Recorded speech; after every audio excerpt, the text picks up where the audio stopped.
जय श्री कृष्णा दोस्तों। जिसका जन्म हुआ है उसकी मृत्यु भी तय है, जिसका उदय होता है उसका अस्त होना भी तय है। यही सृष्टि का चक्र है।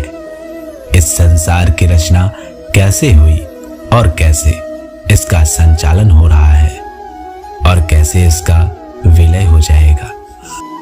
जैसा कि आप सभी यह बात तो जानते हैं कि हमारे सनातन धर्म में 4 युग होते हैं, सतयुग, त्रेता युग, द्वापर युग और कलयुग। किंतु बहुत कम लोगों को यह बात पता है कि इन 4 युगों में आपस में क्या समानता एवं क्या असमानताएं हैं। इन सभी लोगों के प्राणियों का रहन सहन, जीवन यापन, आचरण एवं रंग रूप आदि कैसे हैं।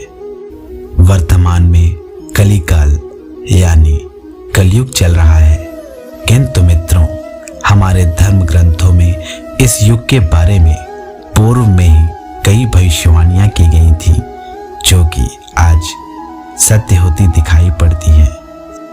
और जो भगवान कृष्ण ने भविष्यवाणियां की थी वह भी सत्य होती दिखाई देती हैं। पृथ्वी का अंत कब और कैसे होगा ये सब जानेंगे आज की वीडियो में। लेकिन इस वीडियो में आप खो जाएं इससे पहले चैनल को सब्सक्राइब अवश्य कर लीजिएगा। साथियों, हम सबसे पहले बात करते हैं हमारे प्रथम युग सतयुग के बारे में। यह वही युग है जिसमें धर्म के 4 पग हुआ करते थे। इस युग में पुण्य की मात्रा 100% एवं पाप की मात्रा 0 हुआ करती थी।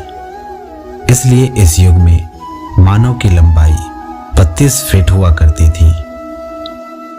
दोस्तों, इसी युग में सत्यवादी राजा हरिश्चंद्र ने जन्म लिया था, जिन्होंने सत्य की रक्षा के लिए अपना सब कुछ त्याग दिया था। सत्य के लिए ऐसी भक्ति वंदनीय होती है। अब बात करते हैं त्रेता युग की। दोस्तों, त्रेता युग में धर्म के 3 ही पग शेष बचे हुए थे। इस युग में मनुष्य की लंबाई 21 फुट रह गई थी। इसी युग में भगवान श्री राम ने जन्म लिया था। दोस्तों, इस युग में पाप की मात्रा बढ़नी आरंभ हो गई थी। इस युग में पाप की मात्रा 25% एवं पुण्य की मात्रा 75% ही रह गई थी।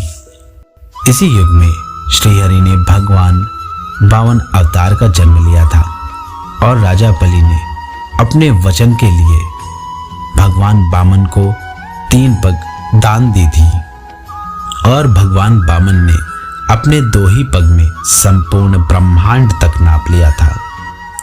दोस्तों, इस युग में स्त्रियों की पवित्रता इतनी थी कि रावण जैसे पापी के द्वारा हरण करने के बाद भी वह सीता माता को छू भी नहीं पाया था। त्रेता युग के बाद अब आता है द्वापर युग। साथियों, द्वापर युग में मानव की लंबाई 21 फुट से घटकर 11 फीट ही रह गई थी। इस युग में धर्म के केवल 2 ही पग शेष रह गए थे। इस युग में पाप पुण्य की मात्रा एक समान हो गई थी। इस युग में पाप 50% एवं पुण्य भी 50% था। इस युग में पुण्य आत्मा और पापी दोनों की संख्या समान थी। दोस्तों, इसी युग में भगवान श्री कृष्ण ने जन्म लिया था एवं इस युग में भीषण महाभारत का युद्ध भी लड़ा गया था। इसी युग में भगवान श्री कृष्ण ने गीता के उपदेश दिए थे और अधर्म पर धर्म की विजय हेतु पांडवों का साथ दिया था। दोस्तों, अब बात करते हैं वर्तमान में चल रहे कलयुग की। इस युग में धर्म का केवल 1 ही पग शेष रह गया है। इस युग में मनुष्य की लंबाई औसतन 5.5 फीट ही रह गई है। इस युग में पाप 75% एवं पुण्य 25% ही रह गया है। इस युग के बारे में बताते हुए श्री कृष्ण ने कहा था कि इस युग में स्त्रियों को केशों से ही रूपवती होने का गर्व होगा। कलयुग में स्त्रियों का आचरण बदल जाएगा। वह गरीब पति को छोड़कर अमीर आदमियों के साथ रहने लगेंगी। इस युग में केवल जिसके पास धन होगा वही सबसे अच्छा व्यक्ति माना जाएगा। इस युग में थोड़ा सा धन आने के बाद ही घमंड की भावना आने लगेगी और वह अपने आप को सबसे ऊंचा समझने लगेगा। इस युग में अगर आपके पास धन होगा तभी लोग आपसे संबंध रखेंगे। धन ना होने पर किसी गली के कुत्ते के समान आपको दुत्कार दिया जाएगा। मनुष्य का सारा धन घर बनाने में ही जाएगा, जिससे दान पुण्य का कार्य नहीं हो सकेगा, एवं आपका सारा ध्यान केवल और केवल धन कमाने में ही लगा रहेगा। कलयुग में स्त्रियां भोग विलास का ही आचरण करेंगी। कलयुग में स्त्रियों की पवित्रता नष्ट हो जाएगी। इस युग में ऐसे लोगों का ही राज्य होगा जो बोलेंगे कुछ और करेंगे कुछ और। अपनी कम बुद्धि को बड़ा समझकर कुछ मूर्ख लोग धर्म ग्रंथ और भगवान के होने की प्रामाणिकता मांगेंगे। इसी कलयुग के बारे में बताते हुए महर्षि व्यास ने कहा था, कलयुग में किसी के भी मन में दया, क्षमा एवं शांति नहीं रह जाएगी। सभी को अन्याय से ही धन प्राप्त करने में रुचि होगी। कलयुग में बाढ़, सूखे से हर समय लोग व्याकुल रहेंगे। जो जो घोर कलयुग आता जाएगा त्यों त्यों उत्तरोत्तर धर्म, सत्य, पवित्रता, क्षमा, दया, आयु, बल और स्मरण शक्ति का लोप होता जाएगा। अर्थात लोगों की आयु भी कम होती जाएगी और कलिकाल बढ़ता चला जाएगा। जिस समय काल की अवतार अवतरित होंगे उस समय मनुष्य की परम आयु केवल 20 से 30 वर्ष ही होगी। जिस समय काल के अवतार आएंगे चारों वर्णों के लोग पौने के समान हो जाएंगे।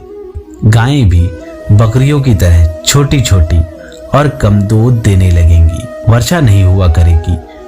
भयंकर तूफान चलेंगे। लोग गड्ढे खोद कर रहेंगे। धरती का 3 हाथ अंश अर्थात लगभग 4.5 फुट नीचे तक धरती का उपजाऊ अंश नष्ट हो जाएगा। भूकंप आया करेंगे।